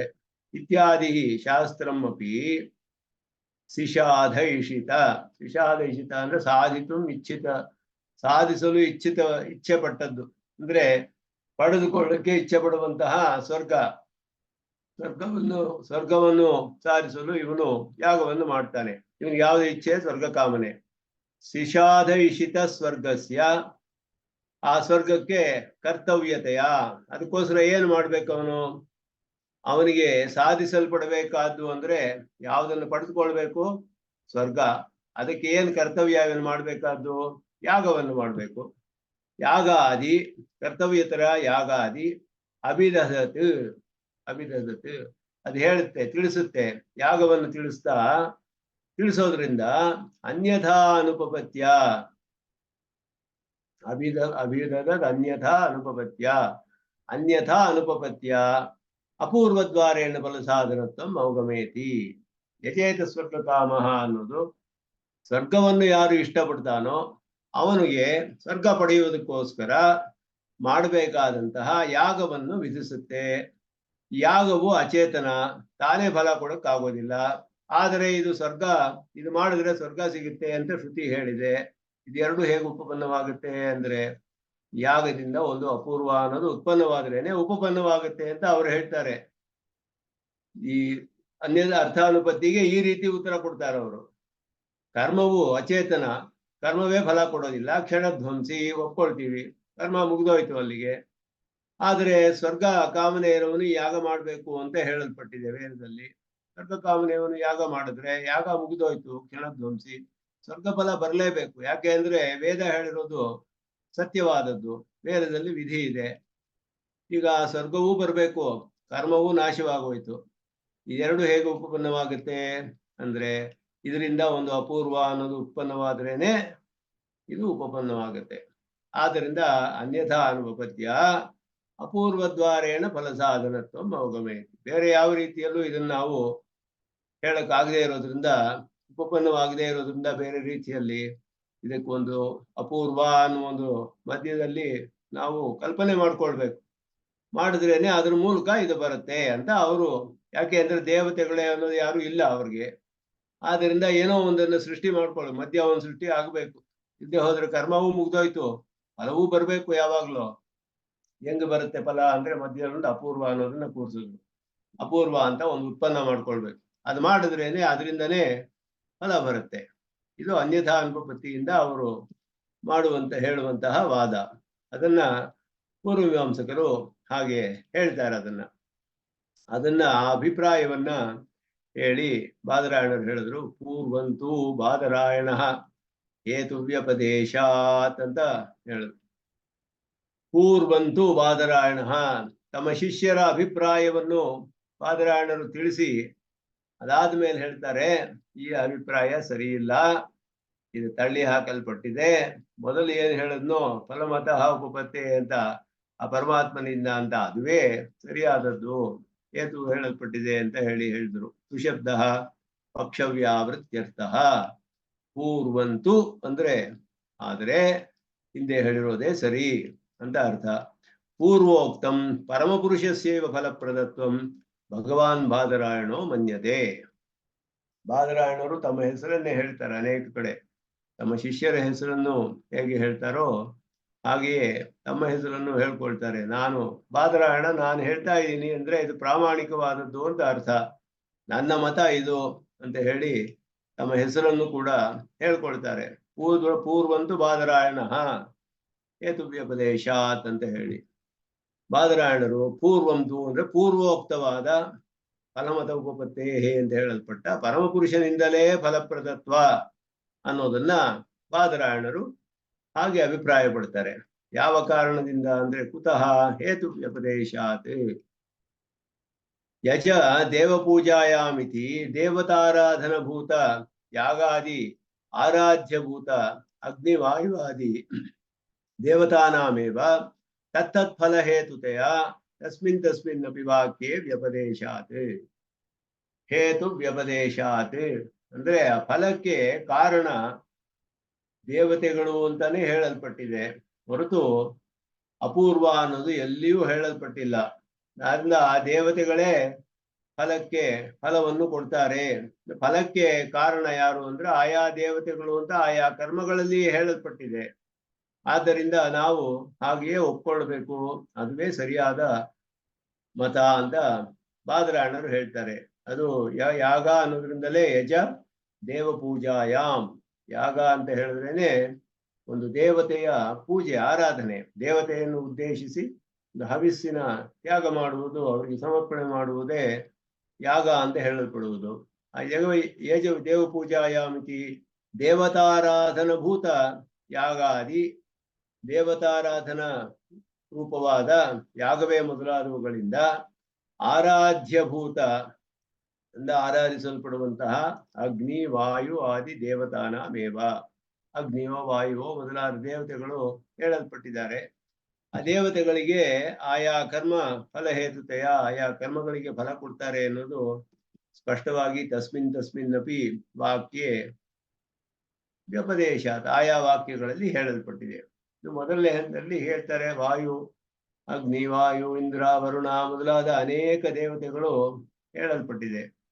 ಅದನ್ನ ಯಾಸ್ಕಾಚಾರ್ಯರು ಹೇಳಿದ್ರು, ಮಹಾಭಾಗ್ಯವಶಾತ್ ಏಕಏವ ದೇವತಾ ಅಂತ ಹೇಳ್ಬಿಟ್ಟು, ಏಕಏವ ದೇವ ಹೇಳಿ ಎಲ್ಲ ಹೆಸರುಗಳಿಂದ ಹೇಳಲ್ಪಟ್ಟವನು ಒಬ್ಬನೇ ಅಂತ ಹೇಳಿದ್ದಾರೆ. ಅದನ್ನ ವಾಯು, ಇಂದ್ರ, ವರುಣ ಇವೆಲ್ಲವೂ ಹೇಳಲ್ಪಟ್ಟಿರೋದು ಎರಡು ರೀತಿಯಲ್ಲಿ ಪರಮಾತ್ಮನನ್ನೇ ಹೇಳುತ್ತೆ. ಏಕದೇವತಾವಾದ ಅನ್ನೋದನ್ನ ನಿರುಕ್ತದಲ್ಲಿಯೂ ಒಪ್ಕೊಂಡಿದ್ದಾರೆ, ಯಾಸ್ಕಾಚಾರ್ಯರು ಹೇಳ್ತಾರೆ. ಎಲ್ಲವೂ ಕೂಡ ನೇರವಾಗಿಯೂ ಪರಮಾತ್ಮನನ್ನೇ ತಿಳಿಸುತ್ತೆ ಅಂತ ಒಂದು ಅರ್ಥ ಹೇಳ್ಬೋದು. ಅಗ್ನಿ ಅಂದ್ರೆ ಅಗ್ರಂ ನೈತಿ ಅಗ್ನಿ ಮೊದಲಾದದ್ದು ನೇರವಾಗಿ ಎಲ್ಲಾ ಶಬ್ದಗಳು ಪರಮಾತ್ಮನನ್ನು ತಿಳಿಸುತ್ತೆ ಅಂತ ಜೈಮಿನಿಗಳೇ ಹೇಳ್ತಾರೆ. ಅದನ್ನ ಸಾಕ್ಷಾದಪಿ ಅವಿರೋಧಂ ಜೈಮಿನಿ ಅಂತ ಜೈಮಿನಿಯು ಆ ಸೂತ್ರ ಮಾಡ್ಲಿಲ್ಲ, ಬಾದರಾಯಣರು ಜೈಮಿನಿ ಹೀಗೆ ಹೇಳ್ತಾರೆ ಅಂತ ಒಂದು ಸೂತ್ರ ಮಾಡಿದ್ದಾರೆ, ಅವ್ರ ಹೆಸರು ಹೇಳ್ಬಿಟ್ಟು. ಬಾದರಾಯಣರು ತಮ್ಮ ಶಿಷ್ಯರಾದ ಜೈಮಿನಿ ಹೆಸರು ಹೇಳಿ, ಜೈಮಿನಿಯರು ಹೀಗೆ ಅಭಿಪ್ರಾಯ ಪಡ್ತಾರೆ, ಎಲ್ಲಾ ಶಬ್ದಗಳು ಪರಮಾತ್ಮನನ್ನೇ ತಿಳಿಸುತ್ತೆ ಅಂತ ಹೇಳಬಹುದು, ಸಾಕ್ಷಾದಪಿ ಅವಿರೋಧಂ ಜೈಮಿನಿ. ಆದರೆ ಜೈಮಿನಿ ತಮ್ಮ ಸೂತ್ರಗಳಲ್ಲಿ ಎಲ್ಲೂ ಹೇಳಲಿಲ್ಲ, ಅವ್ರ ಕರ್ಮಕ್ಕೆ ಪ್ರಾಧಾನ್ಯ ಕೊಟ್ಟರು. ಅವರು ಅದರಿಂದಲೇ ಪೂರ್ವ ಮೀಮಾಂಸಕರು ಕರ್ಮವನ್ನೇ ಪ್ರಧಾನವಾಗಿ ಅರ್ಥ ಮಾಡಿ ದೇವತಾ ನಿರಾಕರಣೆಯನ್ನು ಮಾಡಿಬಿಟ್ರು. ಆದರೆ ಜೈಮಿನಿಗಳು ಹಾಗೆ ಮಾಡಿಲ್ಲ ಅನ್ನೋದು ತಿಳಿದು ಬರುತ್ತೆ, ಬಾದರಾಯಣರು ಹೇಳ್ತಾರೆ. ಒಂದು ರೀತಿಯಲ್ಲಿ ವಾಯು, ಅಗ್ನಿ ಎಲ್ಲ ನೇರವಾಗಿ ಪರಮಾತ್ಮನನ್ನ ತಿಳಿಸುತ್ತೆ ಆ ಶಬ್ದಗಳೆಲ್ಲ. ಎರಡನೆಯದು ಆಯಾ ದೇವತೆಗಳಿಗೆ ಅಂತರ್ಯಾಮಿಯಾದ ಪರಮಾತ್ಮ ಅನ್ನೋ ಅರ್ಥವು ಅಲ್ಲಿ ಬರುತ್ತೆ. ದೇವತೆಗಳು ಸತ್ಯವಾದ್ದರಿಂದ ಆಯಾ ದೇವತೆಗಳಿಗೆ ಆ ಶಕ್ತಿಯನ್ನು ಕೊಟ್ಟು ಪರಮಾತ್ಮ ಅವರ ಮೂಲಕ ಎಲ್ಲರಿಗೂ ಫಲವನ್ನ ಕೊಡಿಸ್ತಾನೆ. ಅದರಿಂದ ಆ ದೇವತೆಯನ್ನೇ ಕುರಿತೇ ಆರಾಧನೆ ಮಾಡಬಹುದು. ದೇವತೆಗೆ ಅಂತರ್ಯಾಮಿಯಾದ ಪರಮಾತ್ಮನನ್ನು ಕುರಿತು ಕೂಡ ಆರಾಧನೆ ಮಾಡಬಹುದು. ಆಯಾ ಶಬ್ದಗಳಿಂದ ನೇರವಾಗಿ ಹೇಳಲ್ಪಟ್ಟ ವಾಚ್ಯನಾದ ಪರಮಾತ್ಮನನ್ನೇ ನೇರವಾಗಿ ಆರಾಧನೆ ಮಾಡಬಹುದು, ಹೇಗೆ ಬೇಕಾದರೂ ಮಾಡಬಹುದು. ಅದರಲ್ಲಿ ದೇವತೆಗಳನ್ನೇ ಮಾಡಿದ್ರೆ ಪರಿಮಿತ ಫಲ, ಇನ್ನು ಮಿಕ್ಕ ಎರಡರಲ್ಲಿ ಅಪರಿಮಿತವಾದ ಫಲ ಬರುತ್ತೆ, ಅದು ಮುಖ್ಯ ಅದರಲ್ಲಿ. ಆದರೆ ಇಲ್ಲಿ ಎಲ್ಲಾ ಕರ್ಮಗಳಲ್ಲಿಯೂ ಆಯಾ ಕರ್ಮಗಳಿಂದ ಆರಾಧಿಸಲ್ಪಟ್ಟ ವಾಯು, ಅಗ್ನಿ ಮೊದಲಾದ ದೇವತೆಗಳೇ ಫಲವನ್ನು ಕೊಡ್ತಾರೆ ಅನ್ನೋದು ಸ್ಪಷ್ಟವಾಗಿ ಹೇಳಲ್ಪಟ್ಟಿದೆ. ಅದನ್ನ ಫಲಕ್ಕೆ ಹೇತು, ಫಲಕ್ಕೆ ಕಾರಣ ಯಾರು ಅನ್ನೋದು ಆಯಾ ದೇವತೆಗಳು ಅನ್ನೋದು ಹೇಳಲ್ಪಟ್ಟಿರೋದ್ರಿಂದ ಎಲ್ಲಾ ಕರ್ಮಗಳಿಂದಲೂ ಆರಾಧಿತನಾದ ಪರಮಾತ್ಮನೇ ಫಲವನ್ನು ಕೊಡ್ತಾನೆ ಕಡೆಯಲ್ಲಿ ಅನ್ನೋದು ತಿಳಿಯುತ್ತೆ. ವಾಯವ್ಯಂ ಶ್ವೇತಮಾಲಭೇದ ಭೂತಿಕಾಮಹ, ಇದು ಸ್ಪಷ್ಟವಾಗಿ ಇಲ್ಲಿ ಹೇಳಲ್ಪಟ್ಟಿದೆ. ವಾಯವ್ಯಗ್ಗ ಶ್ವೇತಮಾಲಭೇದ ಭೂತಿಕಾಮೋ ವಾಯುರ್ವೈ ಕ್ಷೇಪಿಷ್ಟ ದೇವತಾ ವಾಯುಮೇವ ಸ್ವೇನ ಭಾಗಧೇ ಏನೋಪಧಾವತಿ ಸ ಏವೈನಂ ಭೂತಿಂ ಗಮಯತಿ. ಶ್ರುತಿ ಹೇಳುತ್ತೆ ತೈತ್ತಿರಿಯ ಸಂಹಿತೆಯಲ್ಲಿ, ವಾಯವ್ಯಂ ಶ್ವೇತಮಾಲಭೇದ, ವಾಯುದೇವತೆಯನ್ನು ಕುರಿತು ಒಂದು ಒಂದು ಪಶುವನ್ನ ಅವನು ಹವಿಸಾಗಿ ಸಮರ್ಪಣೆ ಮಾಡಬೇಕು. ಯಾರು ಅಂದ್ರೆ ಭೂತಿಕಾಮಹ, ಇದು ಪ್ರಿಂಟಿಂಗ್ ಮಿಸ್ಟೇಕ್ ಆಗಿದೆ, ಭೂತಿಕಾಮಹ ಭೂತಿ ಅಂದ್ರೆ ಐಶ್ವರ್ಯವನ್ನು ಇಚ್ಛೆ ಪಡುವವನು ವಾಯುದೇವತೆಯನ್ನು ಕುರಿತು ಒಂದು ಪಶುವನ್ನು, ಛಾಗವನ್ನ ಕೊಡಬೇಕು, ಬಿಳಿಯ ಇರುವ ಆಡನ್ನ ಅವನು ಹೋಮಲ್ಲಿ ಹವಿಸ್ಸಾಗಿ ಸಮರ್ಪಣೆ ಮಾಡಬೇಕು. ಯಾಕೆ ಅಂದ್ರೆ ವಾಯುರ್ವೈ ಕ್ಷೇಪಿಷ್ಠ ದೇವತಾ, ಶೀಘ್ರಗಾಮಿ, ಅವನಿಗೆ ಶೀಘ್ರ ಗಮನವಿದೆ ವಾಯುವಿಗೆ. ಅವನು ವಾಯು ವೈ ಕ್ಷೇಪಿಷ್ಠ ದೇವತಾ ವಾಯುಮೇವ ಸ್ವೇನ ಭಾಗದೆಯನ್ನು ಉಪಧಾವತಿ, ಅವನೇ ವಾಯುವನ್ನೇ ಹೋಗಿ ಸೇರ್ತಾನೆ ಅವನು ತನ್ನ ಭಾಗದೆಯಿಂದ. ಇದರಿಂದ ಸ ಏವ ಏನಂ ಭೂತಿಂಗಮೇತಿ, ಅವನೇ ಇವನಿಗೆ ಐಶ್ವರ್ಯವನ್ನು ಕೊಡ್ತಾನೆ. ಇಲ್ಲಿ ವಾಯು ಅನ್ನೋ ದೇವತೆಯನ್ನು ಹೇಳಿ, ಆ ವಾಯು ದೇವತೆಗೆ ಒಂದು ಗುಣವನ್ನು ಹೇಳಿ, ಆ ಕಾರಣದಿಂದ ಕ್ಷಿಪ್ರವಾಗಿ ಫಲ ಬರುತ್ತೆ ಇವನಿಗೆ ಅನ್ನೋದು ತಿಳಿಸುತ್ತೆ. ಇದು ಅರ್ಥವಾದ ವಾಕ್ಯ ಅಂತ ಇದಕ್ಕೆ ಹೇಳ್ತಾರೆ. ವಾಯವ್ಯಂ ಶ್ವೇತಮಾಲ ಭೇತ ಅನ್ನೋದು ವಿಧಿ, ಅದು ವಿಧಿ. ವಾಯವ್ಯಂ ಶ್ವೇತಂ ಆಲಭೇತ ವಿಧಿ. ಅದು ಅದಕ್ಕೆ ವಿಧಿಯನ್ನ ನಮಗೆ ಪ್ರವರ್ತಿಸುತ್ತೆ. ಯಾಕೆ ಇದು ಮಾಡಬೇಕು? ಶ್ರುತಿ ಹೇಳ್ತು ಇದನ್ನು ಮಾಡಿ, ವಾಯುವಿಗೆ ಇದನ್ನು ಕೊಟ್ಟು ಯಾಗವನ್ನು ಮಾಡಿ. ಯಾಕೆ ಮಾಡಬೇಕು ಅಂದ್ರೆ ವಾಯುರ್ವೈ ಕ್ಷೇಪಿಷ್ಟಾ ದೇವತಾ, ಪ್ರಶಂಸೆ ಮಾಡಿ ಬೇಗ ಫಲ ಬರುತ್ತೆ, ವಾಯುವೇ ಫಲ ಕೊಡ್ತಾನೆ, ಅವನು ಶೀಘ್ರಗಾಮಿಯಾದ ದೇವತೆ ಇದೆಲ್ಲ ಹೇಳಿ ಅವನನ್ನು ಪ್ರಶಂಸೆ ಮಾಡುತ್ತೆ ವಾಯುವನ್ನ. ಅದರಿಂದ ಒಬ್ಬನಿಗೆ ಅಭಿರುಚಿ ಬಂದು ಈ ಯಾಗವನ್ನು ಮಾಡಬೇಕು ಅಂತ ಇಷ್ಟ ಬರಬಹುದು, ಐಶ್ವರ್ಯ ಇಷ್ಟಪಡುವವನು. ಅದರಿಂದ ಇದಕ್ಕೆ ಅರ್ಥವಾದ ವಾಯುವನ್ ಶ್ವೇತಮಾಲ ಭೇದ ಅನ್ನೋದು ವಿಧಿ, ಅದು ಭೂತಿಕಾಮಹ ಅನ್ನೋದು ವಿಧಿ. ವಾಯುವ್ಯಂ ಶ್ವೇತಮಾಲ ಭೇದ ಭೂತಿಕಾಮಹ ವಿಧಿ. ಅದು ವಾಯುರ್ವೈ ಕ್ಷೇಪಿಷ್ಟಾ ದೇವತಾ ವಾಯು, ಇದು ಆ ವಿಧಿಗೆ ಶೇಷವಾದ ಅರ್ಥವಾದ ವಾಕ್ಯ. ಇದು ವಾಯುವಿನ ಮಹಿಮೆಯನ್ನು ತಿಳಿಸುತ್ತೆ. ಶೀಘ್ರ ಫಲಪ್ರದ ಅನ್ನೋದು ಅರ್ಥ ತಿಳಿಯುತ್ತೆ ನಮಗಲ್ಲಿ. ಆದ್ದರಿಂದ ಇಲ್ಲಿ ಏನು ಮುಖ್ಯವಾಗಿ ನಾವು ತಿಳಿಬೇಕಾದ್ದು ಅಂದ್ರೆ, ಈ ಕರ್ಮವೇ ಫಲ ಬರುತ್ತೆ ಅಂತ ಹೇಳಿಲ್ಲ. ಕರ್ಮದಿಂದ ಆರಾರಿಸನಾದ ವಾಯುವೇ ಫಲವನ್ನು ಕೊಡ್ತಾನೆ ಅಂತ ಇಲ್ಲಿ ಸ್ಪಷ್ಟವಾಗಿ ತಿಳಿದು ಬರುತ್ತೆ. ಇತ್ಯಾದಿಶು ಅಂದ್ರೆ ಮೊದಲಾದ ವಾಕ್ಯಗಳಲ್ಲಿ ಕಾಮಿನಃ ಶಿಕ್ಷಾಧಯಿಷಿತ ಫಲಸಾಧನತ್ವ ಪ್ರಕಾರ ಉಪದೇಶೋಪಿ ವಿಧಿ ಅಪೇಕ್ಷಿತ ಏವೇತಿ ನ ಅತತ್ಪರತ್ವ ಶಂಕಾ ಯುಕ್ತ. ಅವನಿಗೆ ಒಬ್ಬ ಫಲವನ್ನ ಆಸೆ ಪಡ್ತಾನೆ. ಕಾಮಿನಃ ಅಂದ್ರೆ ಫಲಕಾಮಿ, ಸ್ವರ್ಗಕಾಮಿಯೋ ಭೂತಿಕಾಮಿಯೋ ಏನೋ ಒಂದಾಗಿರ್ತಾನೆ. ಭೂತಿಕಾಮನಾಗಿರ್ತಾನೆ, ಸ್ವರ್ಗಕಾಮ ಆಗಿರ್ಬಹುದು, ಸ್ವರ್ಗವನ್ನೇ ಇಷ್ಟಪಡ್ಬೋದು, ಐಶ್ವರ್ಯವನ್ನೇ ಇಷ್ಟಪಡ್ಬೋದು, ಆಯುಸ್ಸನ್ನು ಇಷ್ಟಪಡ್ಬೋದು, ಏನೋ ಒಂದು ಫಲವನ್ನೇ ಇಷ್ಟಪಡ್ತಾನೋ. ಕಾಮಿನಃ ಶಿಷಾಧ ಇಷಿತ, ಸಾಧಿತು ಇಚ್ಛಿತ, ಯಾವುದು ಸಾಧಿಸಲು ಇಚ್ಛೆ ಪಟ್ಟನೋ ಅದು ಅದರ ಫಲಸಾಧನತ್ವ ಪ್ರಕಾರ ಉಪದೇಶ. ಅದಕ್ಕೆ ಹೇಗೆ ಫಲಸಾಧನ ಹೇಗಾಗುತ್ತೆ, ಅದು ಫಲಸಾಧನತ್ವ ಹೇಗೆ ಅದಕ್ಕೆ ಉಂಟಾಗುತ್ತೆ ಅನ್ನೋದು ಕೂಡ ವಿಧಿ ಅಪೇಕ್ಷಿತ, ವಿಧಿವಾಕ್ಯದಲ್ಲಿ ಹೇಳಿರ್ಬೇಕು. ವಿಧಿವಾಕ್ಯದಲ್ಲಿ ಬರೀ ಸ್ವರ್ಗಕಾಮೋ ಯಜೇತ ಅಂದ್ಬಿಟ್ರೆ ಈ ಸ್ವರ್ಗ ಹೇಗೆ ಬರುತ್ತೆ ಅವನಿಗೆ ಅನ್ನೋದನ್ನು ತಿಳಿಸಿರ್ಬೇಕಲ್ಲಿ ವಿಧಿವಾಕ್ಯದಲ್ಲಿ. ಆದ್ದರಿಂದ ಅಲ್ಲಿ ಅದು ಕೂಡ ಅಪೇಕ್ಷಿತ ಪ್ರಕಾರ, ಫಲಸಾಧನತ್ವ ಪ್ರಕಾರ ಉಪದೇಶ, ಫಲ ಹೇಗೆ ಸಾಧಿಸಲ್ಪಡುತ್ತೆ ಎನ್ನುವ ಪ್ರಕಾರ ಅದು ಕೂಡ ವಿಧಿ ಅಪೇಕ್ಷಿತ, ವಿಧಿಯಲ್ಲಿ ಅಪೇಕ್ಷಿತವಾಗಿರೋದ್ರಿಂದ ನ ಅತತ್ಪರತ್ವ ಶಂಕಾ ಯುಕ್ತ. ಆದ್ದರಿಂದ ಇದು ಬೇರೆ ಅರ್ಥದ ಅನ್ನೋದು, ಇದು ವಾಯು ಅಲ್ಲಿ ಇದು ಫಲಸಾಧನತ್ವ ಅಲ್ಲ, ಈ ದೇವತೆಗೆ ಬೇರೆ ಏನೋ ಅರ್ಥದಲ್ಲಿ ಹೇಳಬೇಕು, ಆ ರೀತಿ ಹೇಳಕ್ಕೆ ಸಾಧ್ಯವಿಲ್ಲ ಇಲ್ಲಿ. ಏವಂ ಅಪೇಕ್ಷಿತೇಪಿ ಫಲಸಾಧನತ್ವ ಪ್ರಕಾರೇ ಶಬ್ದಾದೇವ ಅವಗತೆ ಸತಿ. ಈ ರೀತಿ ಒಂದು ಅಪೇಕ್ಷೆ ಇರುವಾಗ ಫಲಸಾಧನತ್ವ ಪ್ರಕಾರವು ಶಬ್ದದಿಂದಲೇ ತಿಳಿದು ಬರುತ್ತೆ, ಶ್ರುತಿಯಲ್ಲಿಯೇ ನೇರವಾಗಿ ತಿಳಿದು ಬರುವಾಗ ತತ್ ಪರಿತ್ಯಾಗಂ ಅಶ್ರುತ ಅಪೂರ್ವಾದಿ ಪರಿಕಲ್ಪನಂಚ ಪ್ರಾಮಾಣಿಕ ನ ಸಹಂತೆ. ವಿಧಿವಾಕ್ಯದಲ್ಲಿ ಇದು ಹೇಗೆ ಇದರ ಫಲಸಾಧನತ್ವ ಅನ್ನೋದು ಕೂಡ ಅಪೇಕ್ಷಿತವಾಗಿದೆ, ಅದರ ಉಪದೇಶವು ಕೂಡ ವಿಧಿಯಲ್ಲಿ ಅಪೇಕ್ಷಿತವಾಗಿದೆ. ಹೀಗೆ ಅಪೇಕ್ಷಿತವಾಗಿರುವಾಗ ಅದು ಶ್ರುತಿಯಲ್ಲಿಯೇ ನೇರವಾಗಿ ನಮಗೆ ತಿಳಿದು ಬರ್ತಾ ಇರುವಾಗ ಅದನ್ನ ಬಿಟ್ಟು ಇದು ಅಪೂರ್ವ ಅನ್ನೋದನ್ನ ನಾವು ಸೃಷ್ಟಿ ಮಾಡಿದ್ರೆ ಕಲ್ಪನೆ ಮಾಡ್ಕೊಳ್ಳೋದು, ಪ್ರಾಮಾಣಿಕರು ಇದನ್ನ ಸಹಿಸೋದಿಲ್ಲ. ಭಾಷಿಕಾರರು ಹೇಳ್ತಾರೆ ಅಪೇಕ್ಷಿತೇಪಿ, ವಿಧಿವಾಕ್ಯದಲ್ಲಿಯೇ ಈ ಒಂದು ಯಾಗಕ್ಕೆ, ಕರ್ಮಕ್ಕೆ ಫಲಸಾಧನತ್ವ ಹೇಗೆ ಅನ್ನೋದು ಒಂದು ದೇವತೆ ಮೂಲಕ ಮೊದಲಾದದ್ದು ತಿಳಿದಿರ್ಬೇಕು. ಅದು ಶ್ರುತಿಯಲ್ಲಿಯೇ ನೇರವಾಗಿ ಹೇಳಿಬಿಟ್ರೆ ವಾಯುರ್ವೈ ಕ್ಷೇಪಿಷ್ಟಾ ದೇವತಾ ವಾಯುಮೇವ ಸ್ವೇನ ಭಾಗದೇನು ಉಪಧಾವತಿ ಸ ಏವೇನಂ ಭೂತಿಂಗಮೇತಿ, ಇದೆಲ್ಲ ಶ್ರುತಿಯಲ್ಲಿಯೇ ಸ್ಪಷ್ಟವಾಗಿ ಹೇಳಿರುವಾಗ ತತ್ ಪರಿತ್ಯಾಗಂ, ಅದರನ್ನ ಅಪೂರ್ವಾದಿ ಪರಿಕಲ್ಪನಂ, ಶ್ರುತಿಯಲ್ಲಿ ತಿಳಿದು ಬರದೇ ಇರುವಂತಹ ಅಶ್ರುತವಾದ, ಶ್ರುತಿಯಲ್ಲಿ ಇಲ್ಲದೆ ಇರುವಂತಹ ಅಪೂರ್ವಾದಿ ಪರಿಕಲ್ಪನಂ, ಅಪೂರ್ವ ಮೊದಲಾದನ್ನು ಕಲ್ಪನೆ ಮಾಡೋದು ಪ್ರಾಮಾಣಿಕಾಹ ನ ಸಹಂತೆ, ಪ್ರಾಮಾಣಿಕರು ಒಪ್ಕೊಳ್ಳೋದಿಲ್ಲ. ಪ್ರಾಮಾಣಿಕರು ಅಂದ್ರೆ ಪ್ರಮಾಣ ಶರಣರು, ಪ್ರಮಾಣವನ್ನೇ ಆಶ್ರಯಿಸಿರುವವರು. ಪ್ರಮಾಣ ಯಾವುದು ಅಂತ ಹೇಳಿದ್ರೆ, ಅತೀಂದ್ರಿಯವಾದ ವಿಷಯಗಳಲ್ಲಿ ಯಾವುದು ಪ್ರಮಾಣ ಅಂತ ಹೇಳಿದ್ರೆ ವೇದವೇ ಪ್ರಮಾಣ, ಶಾಸ್ತ್ರವೇ ಪ್ರಮಾಣ. ಅತೀಂದ್ರಿಯ ವಿಷಯಗಳಿಗೆ ಪ್ರತ್ಯಕ್ಷ ಅನುಮಾನಗಳಿಂದ ಅಥವಾ ಅರ್ಥಾಪತ್ತಿಯಿಂದ ನಾವು ಸಾಧಿಸಕ್ಕಾಗೋದಿಲ್ಲ. ಅರ್ಥಾಪತ್ತಿ ಎಲ್ಲ ಅನುಮಾನದಲ್ಲೇ ಅಡಗಿದೆ. ನಮ್ಮ ಸಿದ್ಧಾಂತದಲ್ಲಿ 3 ಪ್ರಮಾಣಗಳು: ಶ್ರುತಿ, ಪ್ರತ್ಯಕ್ಷ, ಅನುಮಾನ, ಶಬ್ದ. ಲಿಖ ದರ್ಶನಗಳಲ್ಲಿ ಇನ್ನೂ ಅನೇಕವಾಗಿ ಹೇಳ್ತಾರೆ. ಅವರು ಉಪಮಾನ ಅಂತ ಹೇಳ್ತಾರೆ ನೈಯಾಯಿಕರು. ಹಾಗೆಯೇ ಇವರು ಅದ್ವೈತದಲ್ಲಿ ಪೂರ್ವಮೀಮಾಂಸಕರು ಅರ್ಥಾಪತ್ತಿ ಅಂತ ಹೇಳ್ತಾರೆ. ಹೀಗೆಲ್ಲ ಅನುಪಲಬ್ಧಿ ಅಂತ ಹೇಳ್ತಾರೆ. ಇದೆಲ್ಲ ಪ್ರಮಾಣಗಳನ್ನು, ಹೆಚ್ಚಾದ ಪ್ರಮಾಣಗಳನ್ನು ಹೇಳ್ತಾರೆ. ಐತಿಹ್ಯ, ಅನುಪಲಬ್ಧಿ, ಅರ್ಥಾಪತ್ತಿ ಮೊದಲಾದದ್ದೆಲ್ಲ ಅನೇಕ ಪ್ರಮಾಣಗಳನ್ನು ಒಪ್ಕೊಂಡ್ರು.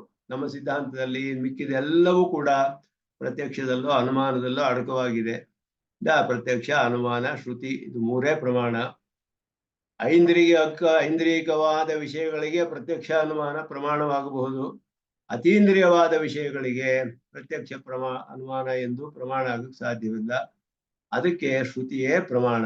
ಶ್ರುತಿಯೇ ನೇರವಾಗಿ ಹೇಳಿರುವಾಗ ಅದನ್ನ ಬಿಟ್ಟು ಬೇರೆ ಯಾವುದೋ ಅಪೂರ್ವ ಅಂತ ನಾವು ಪರಿಕಲ್ಪನೆ ಮಾಡಿದ್ರೆ ಪ್ರಾಮಾಣಿಕರು ಅದನ್ನ ಸಹಿಸಿಕೊಳ್ಳೋದಿಲ್ಲ. ಲಿಂಗಾದಯೋಪಿ, ಲಿಂಗ್ ಅನ್ನೋದು ವಿಧಿಲಿಂಗ್ ಮೊದಲಾದ ಲಕಾರಗಳು, ದಶಲಕಾರಗಳು ವ್ಯಾಕರಣದಲ್ಲಿ ಹೇಳಲ್ಪಟ್ಟಿದೆ. ಲಟ್ ವರ್ತಮಾನೆ, ಲೇಟ್ ವೇದೆ, ಭೂತೆ, ಲಿಂಗ್ ಲಂಗ್ ಲಿಟಸ್ತತ ಮೊದಲಾದದ್ದು ಲಟ್ ಲಿಟ್ ಲಿಂಗ್ ಇದೆಲ್ಲ ಹೇಳಲ್ಪಟ್ಟಿದೆ. 10 ಲಕಾರಗಳು ಅಂತ ಹೇಳಿ ಕ್ರಿಯಾಪದಗಳಿಗೆ ಬೇರೆ ಬೇರೆ ಇದನ್ನ ತಿಳಿಸುವಂತಹದ್ದು. ಅದರ ಲಿಂಗ್ ಅನ್ನೋದು ವಿಧಿಲಿಂಗ್, ಆಶಿ ಲಿಂಗ್ ಅಂತ ಬರ್ತದೆ. ವಿಧಿಲಿಂಗ್ ಅನ್ನೋದು ವಿಧಿಯನ್ನು ತಿಳಿಸುತ್ತೆ. ಲಿಂಗ್ ಲಕಾರದಲ್ಲಿ ಒಂದು ಶಬ್ದವಿದ್ದರೆ ಕ್ರಿಯಾಪದ, ಅದು ಹೀಗೆ ಮಾಡಲೇಬೇಕು ಅನ್ನುವಂತಹ ಒಂದು ಆಜ್ಞೆ, ವಿಧಿ, ಅದನ್ನು ತಿಳಿಸುತ್ತೆ. ಯಜೇತ ಅನ್ನೋದು ಲಿಂಗ್ ಲಕಾರ, ಯಜೇತ ಅಂತ ಹೇಳೋದು. ಅದು ಅದರಲ್ಲಿ ಲಿಂಗ್ ಲಕಾರವಿರೋದ್ರಿಂದ ವಿಧಿಯನ್ನು ತಿಳಿಸುತ್ತೆ. ಅದು ಅಂತ ಲಿಂಗಾದಯ, ಅದರಲ್ಲಿ ಇರುವ ಪ್ರತ್ಯಯ, ಪ್ರಕೃತಿ ಪ್ರತ್ಯಯ 2 ಇದೆ. ಯಜೇತ ಅನ್ನೋದ್ರಲ್ಲಿ ಯಜೇತ ಪ್ರಕೃತಿ ಪ್ರತ್ಯಯ 2 ಭಾಗವಿದೆ. ವ್ಯಾಕರಣದಲ್ಲಿ ಇದುವೇ ವ್ಯಾಕರಣದ ಶಾಸ್ತ್ರದ ಪ್ರಧಾನವಾದ ಉದ್ದೇಶ. ಏನು ವ್ಯಾಕರಣ ಅಂದ್ರೆ ಏನು? ಬೇರೆ ಬೇರೆ ಮಾಡೋದು ಅಂತ. ನಾಮರೂಪ ವ್ಯಾಕರಣ, ನಾಮರೂಪ ಬೇರೆ ಬೇರೆ ಮಾಡುವಂತ ಸ್ಪಷ್ಟವಾಗಿ ತಿಳಿಸೋದು, ಬಿಡಿಸಿ ತಿಳಿಸೋದು. ಪ್ರಕೃತಿ ಪ್ರತ್ಯಯಗಳನ್ನೆಲ್ಲ ಬಿಡಿಸಿ ತಿಳಿಸುವಂತಹ ಶಾಸ್ತ್ರ ವ್ಯಾಕರಣ ಅಂತ ಹೇಳೋದು. ಅದರಲ್ಲಿ ಯಜೇತ ಅನ್ನುವಾಗ ಯಾಗ ಅನ್ನುವುದು ಪ್ರಕೃತಿ ಸ್ಥಾನದಲ್ಲಿ, ಅಲ್ಲಿಂಗ್ ಲಕಾರ, ಅದರಿಂದ ಒಂದು ಪ್ರತ್ಯಯ ಬರುತ್ತೆ, ಅದರಿಂದ ಯಜೇತ ಅಂತ ಆಗುತ್ತೆ. ಅದು ಪ್ರಕೃತಿ ಅರ್ಥಕ್ಕೆ ಯಜ ದೇವತಾರಾಧನಾ ಅನ್ನೋದು ಅರ್ಥ. ಲಿಂಗಾದಯ ಅಪಿ, ಲಿಂಗ್ ಲಕಾರ ಮೊದಲಾದವುದು ಕೂಡ ದೇವತಾರಾಧನ ಭೂತ ಯಾಗಾದೇಹೇ ಪ್ರಕೃತ್ಯರ್ಥಸ್ಯ. ದೇವತಾರಾಧನಾ ಅಂತ ತಿಳಿಸುವ ಯಾಗವು ಪ್ರಕೃತ್ಯರ್ಥ. ಅದರಲ್ಲಿ ಒಂದು ಶಬ್ದದಲ್ಲಿ ಪ್ರಕೃತಿ ಪ್ರತ್ಯಯ 2 ಇದೆ. ಲಿಂಗ್ ಲಕಾರಕ್ಕೆ ಒಂದು ಪ್ರತ್ಯಯ ಬರುತ್ತೆ. ಅದಕ್ಕೆ ಅದು ಯಾವ ಗಣ ಅದೆಲ್ಲ ನೋಡಿ ಒಂದೊಂದು ಗಣದ ಧಾತುಗಳಿಗೆ ಈ ಪ್ರತ್ಯಯಗಳು ಅಂತೆಲ್ಲ ವ್ಯಾಕರಣ ಶಾಸ್ತ್ರದಲ್ಲಿ ಹೇಳಲ್ಪಟ್ಟಿದೆ. ಯಜೇತ ಅಂತ ಆಗ್ಬೇಕಾದ್ರೆ ಯಾಗ ಯಜ ಧಾತುವಿನಿಂದ ಪ್ರತ್ಯಯಗಳು ಸೇರಿ ಯಜೇತ ಅನ್ನುವ ರೂಪ ಬರುತ್ತೆ. ಆ ರೂಪಕ್ಕೆ ಲಿಂಗ್ ಅಂತ ಅರ್ಥ. ಲಿಂಗಲ್ಲಿ ಲಿಂಗ್ ತಿಳಿಸುತ್ತೆ. ಅದು ಈ ಯಜೇತ ಅನ್ನೋದ್ರಲ್ಲಿ ಪ್ರಕೃತಿ ಅರ್ಥ ಯಜ ಅಂತ ಹೇಳೋದು, ಯಾಗ ಅರ್ಥವಾದ ದೇವತಾ ಯಜ ದೇವತಾ ಪೂಜಾಯಾಮ್ ಅನ್ನುವ ಧಾತುವಿಂದ ಯಾಗ ಅನ್ನುವ ಶಬ್ದ ಬರುತ್ತೆ. ಅದು ದೇವತಾರಾಧನ ಭೂತ ಯಾಗಾದೇಹೇ ಪ್ರಕೃತ್ಯರ್ಥಸ್ಯ, ಅದು ಪ್ರಕೃತಿಯ ಅರ್ಥ. ಕರ್ತೃವ್ಯಾಪಾರ ಸಾಧ್ಯತಾಂ ವ್ಯುತ್ಪತ್ತಿ ಸಿದ್ಧಾಂ ಶಬ್ದಾನುಶಾಸನ ಅನುಮತಾಂ ಅಭಿದಧತಿ. ಶಬ್ದಾನುಶಾಸನ ಅಂದ್ರೆ ವ್ಯಾಕರಣ ಶಾಸ್ತ್ರ. ಶಬ್ದಾನುಶಾಸನಂ ಮತ್ತೆ ಶಬ್ದಾನುಶಾಸನಂ ಅಂತ ಹೇಳುವಾಗ ವ್ಯಾಕರಣ ಶಾಸ್ತ್ರಕ್ಕೆ ಶಬ್ದಾನುಶಾಸನ ಅಂತ ಹೆಸರು.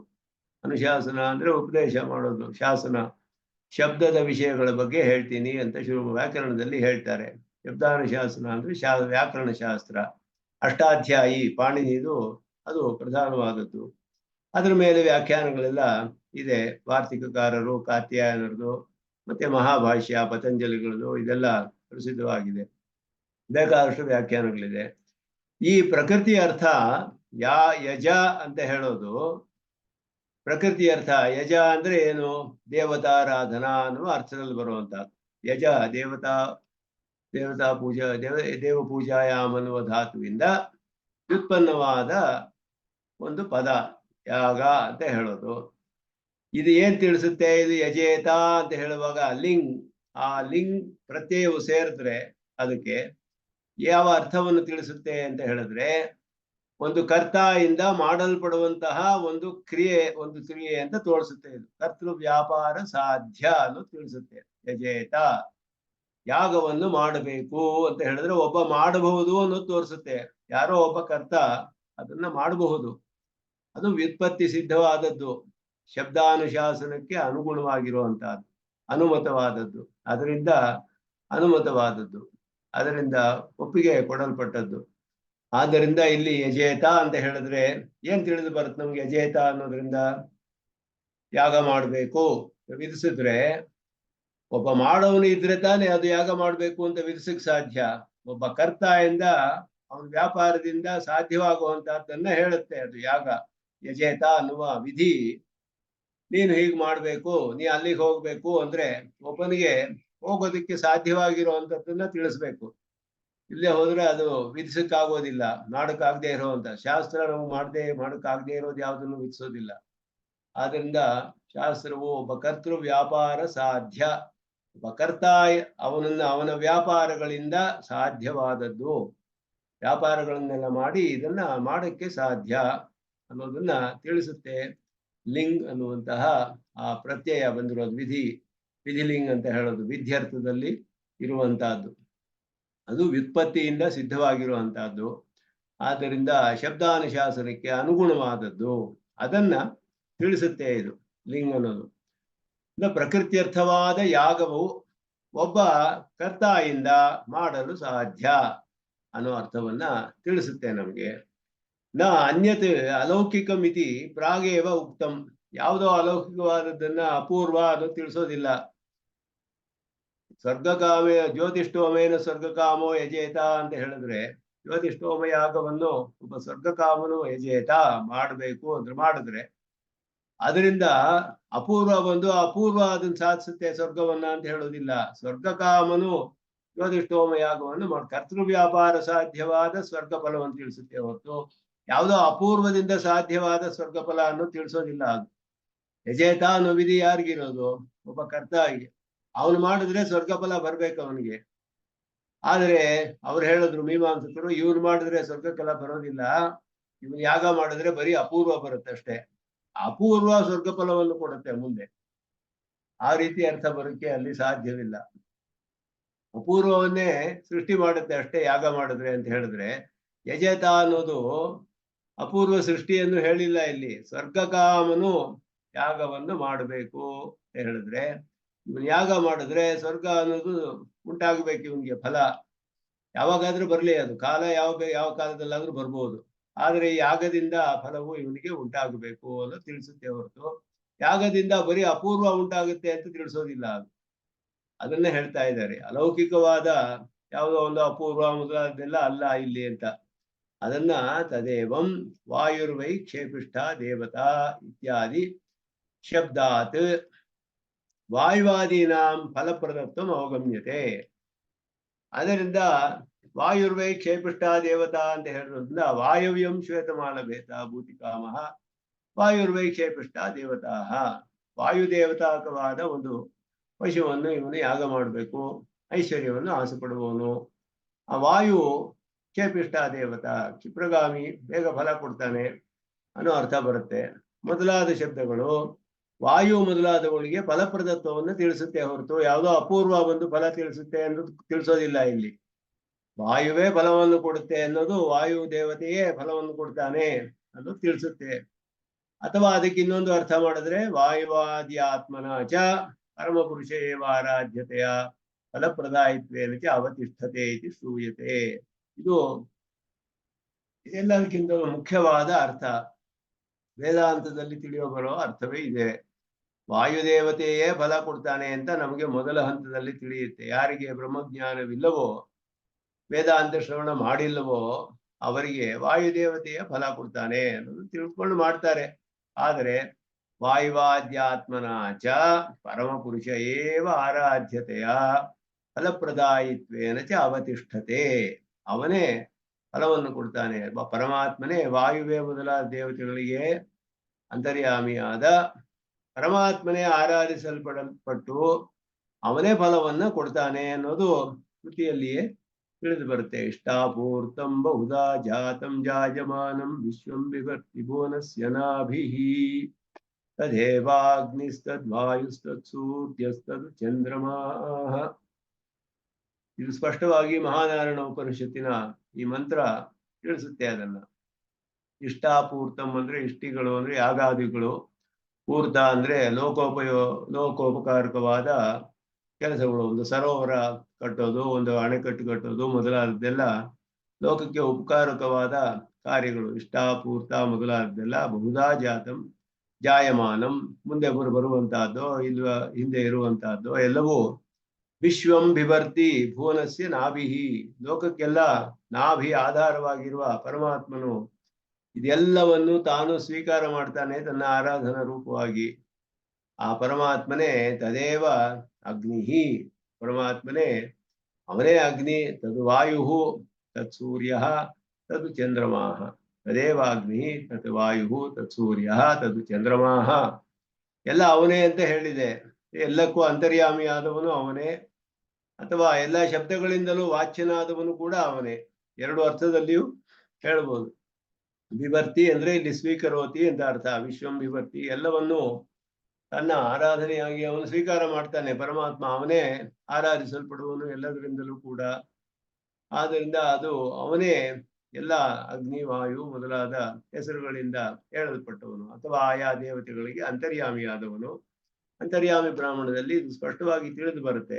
ಅಂತರ್ಯಾಮಿ ಬ್ರಾಹ್ಮಣೆ ಯಹ ವಾಯೌ ತಿಷ್ಠನ್ ಯಸ್ಯ ವಾಯು ಶರೀರಂ, ಯಹ ಅಗ್ನೌ ತಿಷ್ಠನ್ ಯಸ್ಯ ಅಗ್ನಿ ಶರೀರಂ, ಯ ಆದಿತ್ಯೇ ತಿಷ್ಠನ್ ಯಹ ಯಸ್ಯ ಆದಿತ್ಯ ಶರೀರಂ ಇತ್ಯಾದೌ ಇತ್ಯಾದಿ ಶ್ರೂಯತೆ. ಇದರಲ್ಲೆಲ್ಲ ಅಗ್ನಿ ವಾಯು ಆದಿತ್ಯ ಎಲ್ಲರಲ್ಲಿಯೂ ಪರಮಾತ್ಮನ ಅಂತರ್ಯಾಮಿಯಾಗಿದ್ದಾನೆ. ಎಲ್ಲರೂ ಅವನಿಗೆ ಶರೀರವೇ ಅನ್ನೋದು ಸ್ಪಷ್ಟವಾಗಿ ತಿಳಿಯುತ್ತೆ. ಅದನ್ನ ಗೀತೆಯಲ್ಲಿ ಇನ್ನೂ ಸ್ಪಷ್ಟವಾಗಿ ಹೇಳಲ್ಪಟ್ಟಿದೆ. ಸ್ಮರ್ಯತೆ ಚ ಯೋ ಯೋ ಯಾಂ ತನುಂ ಭಕ್ತಃ ಶ್ರದ್ಧೆಯಾರ್ಚಿತುಮಿಚ್ಛತಿ ತಸ್ಯಾಚಲಾಂ ಶ್ರದ್ಧಾಂ ತಾಮೇವ ವಿದಧಾಮ್ಯಹಂ ಸ ತಯಾ ಶ್ರದ್ಧೆಯಾ ಯುಕ್ತಃ ತಸ್ಯ ಆರಾಧನಮೀಹತೆ ಲಭತೆ ಚ ತತಃ ಕಾಮಾನ್ ಮಯೈವ ವಿಹಿತಾನ್ ಹಿತಾನ್. ಹೇಳ್ದ ಯೋ ಯೋ ಯೋ ಯಾಂ ತನುಂ ಭಕ್ತಃ. ಕೃಷ್ಣನು ಪರಮಾತ್ಮನು ಸ್ಪಷ್ಟವಾಗಿ ಹೇಳಿದ್ದಾನೆ ಯಾವ್ಯಾವ ಶರೀರವನ್ನು ಯಾಂ ತನುಂ ಭಕ್ತಃ ಶ್ರದ್ಧೆಯ ಅರ್ಚಿತುಮಿಚ್ಛತಿ. ನನ್ನ ಶರೀರವಾದ ಯಾವ ಯಾವ ರೂಪದಲ್ಲಿ ನನ್ನನ್ನು ಅವನು ಅರ್ಚನೆ ಮಾಡಲು ಇಷ್ಟಪಟ್ಟರೂ ಕೂಡ ತಸ್ಯ ಅಚಲಾಂ ಶ್ರದ್ಧಾಂ ಆಮೇವ ವಿದಧಾಮ್ಯಹಂ. ಅವನಿಗೆ ಆಯಾ ದೇವತೆಗಳಲ್ಲಿ ಅಚಲವಾದ ಶ್ರದ್ಧೆ ಬರುವ ಹಾಗೆ ನಾನೇ ಮಾಡ್ತೇನೆ. ಸ ತಯಾ ಶ್ರದ್ಧೆಯ ಯುಕ್ತ ತಸ್ಯ ಆರಾಧನ ಮೀಹತೆ. ಆಯಾ ಶ್ರದ್ಧೆಗಳಿಂದ ಅವನ ಆಯಾ ದೇವತೆಗಳಿಗೆ ನನ್ನ ರೂಪವಾದ ಆ ದೇವತೆಗಳನ್ನೆಲ್ಲ ಆರಾಧಿಸ್ತಾನವನು. ಆ ದೇವತೆಗಳಿಂದ ಕೊಡಲ್ಪಟ್ಟ ಫಲವನ್ನೆಲ್ಲ ಅನುಭವಿಸ್ತಾನೆ. ಲಭತೆ ಚ ತತಃ ಕಾಮಾನ್. ಆ ದೇವತೆಗಳಿಂದ ಎಲ್ಲ ಇಷ್ಟಾರ್ಥಗಳನ್ನು ಪಡೆದುಕೊಳ್ತಾನೆ. ಆದರೆ ಅದೆಲ್ಲ ಮಯೈವ ವಿಹಿತಾನ್ ಹಿತಾನ್. ನನ್ನಿಂದಲೇ ಎಲ್ಲ ವಿಹಿತವಾದ, ನನ್ನಿಂದಲೇ ಕೊಡಲ್ಪಟ್ಟದ್ದು ಆ ದೇವತೆಗಳಿಗೆ. ಯಾವ ಯಾವ ರೂಪದಲ್ಲಿ ನನ್ನನ್ನ ಭಕ್ತಿಯಿಂದ ಶ್ರದ್ಧೆಯಿಂದಲೂ ಭಕ್ತನು ಯಾವ ಯಾವ ರೂಪದಲ್ಲಿ ನನ್ನನ್ನು ಅರ್ಚಿಸಲು ಇಚ್ಛೆ ಪಡ್ತಾನೋ ಅವನಿಗೆ ಆಯಾ ಅಚಲವಾದ ಆಯಾ ಅರ್ಚನೆಗಳಲ್ಲಿ ಆಯಾ ಆರಾಧನೆಗಳಲ್ಲಿ ಅಚಲವಾದ ಶ್ರದ್ಧೆಯನ್ನೆಲ್ಲ ಕೊಡುವವನು ನಾನೇ. ಆ ಶ್ರದ್ಧೆಯಿಂದ ಅವನು ಬಹಳ ಶ್ರದ್ಧೆಯಿಂದ ಆಯಾ ದೇವತೆಗಳನ್ನೆಲ್ಲ ಆರಾಧಿಸ್ತಾನೆ. ಮತ್ತೆ ಆ ದೇವತೆಗಳಿಂದ ಕೊಡಲ್ಪಟ್ಟ ಫಲವನ್ನೆಲ್ಲ ಅವನು ಅನುಭವಿಸ್ತಾನೆ, ಪಡೆದುಕೊಳ್ತಾನೆ. ಆದರೆ ಅದೆಲ್ಲವೂ ನನ್ನಿಂದಲೇ ಕೊಡಲ್ಪಟ್ಟಿದ್ದು ಅವರಿಗೆ. ಮಯೈವ ವಿಹಿತಾನ್ ಲಭದೇಚ ತತಃ ಕಾಮಾನ್ ಮಯೈವ ವಿಹಿತಾನ್ ಹಿತಾನ್. ಅವನು ಪರಮಾತ್ಮನು ಸ್ಪಷ್ಟವಾಗಿ ಹೇಳಿದ್ದಾನೆ. ಇತಿ ಅಹಂ ಹಿ ಸರ್ವಯಜ್ಞಾನಾಂ ಭೋಕ್ತಾ ಚ ಪ್ರಭುರೇವಚ. ನಾನೇ ಆರಾಧ್ಯನು ಫಲಪ್ರದನು ಪ್ರಭು ಇತಿ ಫಲಪ್ರದಾಯಿ ಇತ್ಯರ್ಥಃ. ಫಲಪ್ರದ ಅವನೇ ಪರಮಾತ್ಮನೇ. ಅಹಂ ಹಿ ಸರ್ವಯಜ್ಞಾನಾಂ ಭೋಕ್ತಾ ಚ ಪ್ರಭುರೇವಚ. ಆದ್ದರಿಂದ ಆಯಾ ದೇವತೆಗಳಿಗೆ ನನ್ನಿಂದಲೇ ಕೊಡಲ್ಪಟ್ಟದ್ದು. ದೇವತೆಗಳಲ್ಲಿಯೇ ಇದು ಶ್ರದ್ಧೆಯಿಂದ ಅರ್ಚನೆ ಮಾಡಿ ಅವರನ್ನು ಪ್ರೀತಿಸಿ ಫಲವನ್ನು ಪಡೆದುಕೊಳ್ಬಹುದು. ಆದರೆ ಆ ದೇವತೆಗಳಿಗೆ ಅವರಿಂದ ಕೊಡಲ್ಪಟ್ಟ ಫಲವು ನನ್ನಿಂದಲೇ ಅವರಿಗೆ ಕೊಡಲ್ಪಟ್ಟದ್ದು. ನಾನೇ ಎಲ್ಲ ಕರ್ಮಗಳಿಗೂ ಆರಾಧ್ಯನಾದವನು, ನಾನೇ ಎಲ್ಲ ಕರ್ಮಗಳಿಗೂ ಫಲ ಕೊಡುವವನು ಹೇಳಿ ದೇವಾನ್ ದೇವೈಜೋ ಯಾಂತಿ ಮದ್ಭಕ್ತಾ ಯಾಂತಿ ಮಾಮಪಿ. ದೇವತೆಗಳನ್ನೇ ಆರಾಧಿಸುವವರು ದೇವತಾ ಸಾಯುಜ್ಯವನ್ನು ಪಡೆಯುತ್ತಾರೆ. ದೇವಾನು ದೇವಯಜ ಯಾಂತಿ ದೇವಯಜ ಯಜ ದೇವತಾ ಪೂಜಾಯಾಮ್ ಅಂತ. ಅದರಿಂದ ದೇವಯಜ ದೇವತೆಗಳನ್ನೇ ಆರಾಧಿಸುವವರು ದೇವಾನಿ ಯಾಂತಿ ಆಯಾ ದೇವಲೋಕಗಳಿಗೆ ಹೋಗಿ ಆಯಾ ದೇವತಾ ಸಾಹಿತ್ಯವನ್ನು ಪಡೆದು ಅಲ್ಲಲ್ಲಿ ಅನುಭವಗಳನ್ನ ಅನುಭವಿಸ್ತಾರೆ. ಪಿತೃನ್ಯಾಂತಿ ಪಿತೃವ್ರತಾ ಭೂತೇಜ್ಯಾಯಾಂತಿ ಭೂತಾನಿ ಮದ್ಭಕ್ತಾಯಾಂತಿ ಮಾಮಪಿ. ನನ್ನ ಭಕ್ತರು ಈ ಫಲಗಳನ್ನೆಲ್ಲಾನು ಪಡೆದುಕೊಳ್ತಾರೆ, ನನ್ನನ್ನು ಪಡೆದುಕೊಳ್ತಾರೆ ಅಂತ. ಕಡೆಯಲ್ಲಿ ಅವನನ್ನೇ ಪಡೆದುಕೊಳ್ತಾರೆ. ಆ ಫಲವನ್ನೆಲ್ಲ ಅವರಿಗೆ ಬೇಕಾದಷ್ಟು ಕೊಟ್ಟು ಕಡೆಯಲ್ಲಿ ನನ್ನನ್ನು ಪಡೆದುಕೊಳ್ಳುವರು. ಹೇಗೆ ನಾನು ಅದೇವರೆಗೂ ಅವರಿಗೆ ಅನುಗ್ರಹವನ್ನು ಮಾಡ್ತೇನೆ ಹೇಳಿ ಯಾಂತಿ ಮಧ್ಯಾಜಿನೋಪಿ ಮಾಂ. ನನ್ನನ್ನು ಆರಾಧಿಸುವವರು ನನ್ನನ್ನೇ ಕೂಡ ಪಡೆದುಕೊಳ್ತಾರೆ ಅಂತ ಹೇಳಲ್ಪಟ್ಟಿದೆ. ಆದ್ರಿಂದ ಇದರಲ್ಲಿ ಮುಖ್ಯವಾಗಿ ತಿಳಿದು ಬರೋದು, ಇಲ್ಲಿ ಅಪೂರ್ವ ಅನ್ನೋದಕ್ಕೆ ಪ್ರಮಾಣವಿಲ್ಲ. ಆದ್ರಿಂದ ವೇದದಲ್ಲಿ ಹೇಳಿರುವ ವಿಧಿಗಳು ಯಯೇತ ಮೊದಲಾದದ್ದೆಲ್ಲ, ಯಾಗವನ್ನು ಮಾಡಬೇಕು ಮೊದಲಾದದ್ದೆಲ್ಲ, ಅದೆಲ್ಲವೂ ಆಯಾ ಪ್ರಕೃತ್ಯರ್ಥವಾದ ಯಾಗ ಅನ್ನೋದು ದೇವತಾರಾಧನವನ್ನು ತಿಳಿಸುತ್ತೆ. ಆ ದೇವತಾರಾಧನವನ್ನು ಮಾಡುವ ಒಂದು ಕರ್ತ ಅವನ ವ್ಯಾಪಾರದಿಂದ ಸಾಧ್ಯವಾದ ಫಲವನ್ನ ತಿಳಿಸುತ್ತೆ ಹೊರತು ಮಧ್ಯದಲ್ಲಿ ಒಂದು ಅಪೂರ್ವ ಅನ್ನೋದಕ್ಕೆ ಅಲ್ಲಿ ಸ್ಥಳವಿಲ್ಲ, ಅದಕ್ಕೆ ಪ್ರಮಾಣವಿಲ್ಲ. ವಾಯುರ್ವೈಕ್ಷೇಪಿಷ್ಟ ದೇವತಾ ಮೊದಲಾದದೆಲ್ಲ, ವಾಯು ಅಗ್ನಿ ಮೊದಲಾದವುಗಳು ಆ ದೇವತೆಗಳೇ ಫಲವನ್ನು ಕೊಡ್ತಾರೆ ಅನ್ನೋದು ಸ್ಪಷ್ಟವಾಗಿ ತಿಳಿಸುತ್ತೆ. ಅಥವಾ ಅವುಗಳಿಗೆಲ್ಲ ಅಂತರ್ಯಾಮಿಯಾದ ಪರಮಾತ್ಮನೇ ನೇರವಾಗಿ ಫಲವನ್ನು ಕೊಡ್ತಾನೆ ಅನ್ನೋದು ತಿಳಿಯುತ್ತೆ. ಅದಕ್ಕೂ ಕೂಡ ಶ್ರುತಿ ಪ್ರಮಾಣವಿದೆ. ಎಲ್ಲವೂ ಕೂಡ ಪರಮಾತ್ಮನೇ ಲೋಕಕ್ಕೆಲ್ಲ ಆಧಾರವಾಗಿರುವ ನಾಭಿಯಂತೆ ಇರುವವನು. ಭುವನಸ್ಯ ನಾಭಿಹಿ, ಅವನು ಎಲ್ಲವನ್ನು ಸ್ವೀಕಾರ ಮಾಡ್ತಾನೆ ತನ್ನ ಆರಾಧನ ರೂಪವಾಗಿ. ಅವನೇ ಅಗ್ನಿ ವಾಯು ಆದಿತ್ಯ ಈ ಶಬ್ದಗಳಿಂದಲೂ ಹೇಳಲ್ಪಡುವವನು. ಅವರಿಗೆ ಅಂತರ್ಯಾಮಿಯಾದವನು. ಅಂತರ್ಯಾಮಿ ಬ್ರಾಹ್ಮಣದಲ್ಲಿ ಇನ್ನೂ ಸ್ಪಷ್ಟವಾಗಿ ವಾಯವು ತಿಷ್ಟನ್ನು, ಅಗ್ನವು ತಿಷ್ಟನ್ನು, ಆದಿತ್ಯ ತಿಷ್ಟನ್ನು ಮೊದಲಾದಿ ಎಲ್ಲವೂ ಅವನಿಗೆ ಶರೀರವೇ ಅಂತ ಹೇಳಲ್ಪಟ್ಟಿದೆ.